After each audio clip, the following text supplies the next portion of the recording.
Good evening there, people out in YouTube world. Cameron coming to you again from Geelong in Victoria, Australia. And what I'll do tonight is just a little video about some of my railways DVDs or train DVDs. Anyone who's been looking into my videos will see I've got several train videos there, or clips of trains, and I thought I'd just do a little video like my other list videos, I suppose, of train DVDs. Now, without any further ado, I'll bring you the first one. This list, of course, is in no particular order. None of them ever are, but I do say sometimes the last one is the number one pick or something like that. Vic's Railways DVD collection of footage of video clips, video footage of trains from a man named Vic. He was a professional railway man, and these particular DVDs, there's volume 1 and volume 2, and these DVDs have footage of trains in Queensland, New South Wales and Victoria, of course. He was a Victorian as far as I could tell. The footage of Queensland railways are from holidays, with a bit of New South Wales on the way, at least on the first one. And there is priceless footage on this. Absolutely priceless. This man obviously had the foresight to film trains on lines that are now long gone. Barry Beach, Cumley and Gaffer, of course. I mean, there's nothing left after Cranbourne now. Many different railways. The West, back when it was on broad gauge. A lot of priceless footage for the power station lines with those little electric trains.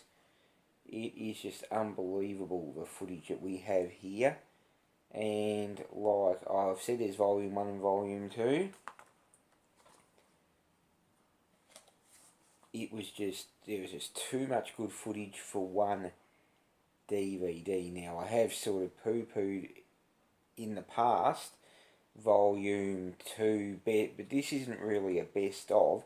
It's just there's so much really best of the best footage, it doesn't fit on one DVD, as opposed to, my opinion on some of the best of music ones, where I think, there could be a cut-off point, whereas with these there isn't really. Very good footage.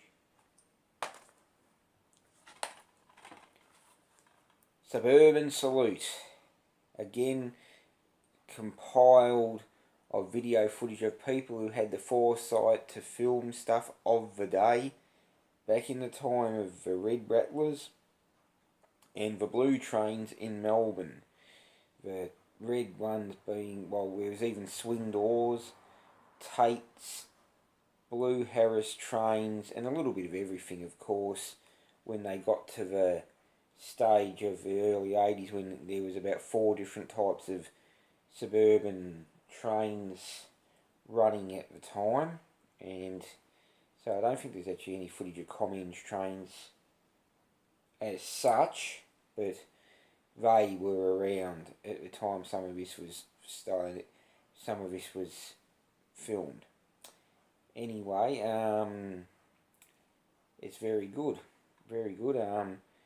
So there's footage of the Jolimont yards, and that's where you see all the 4 different types of rolling stock.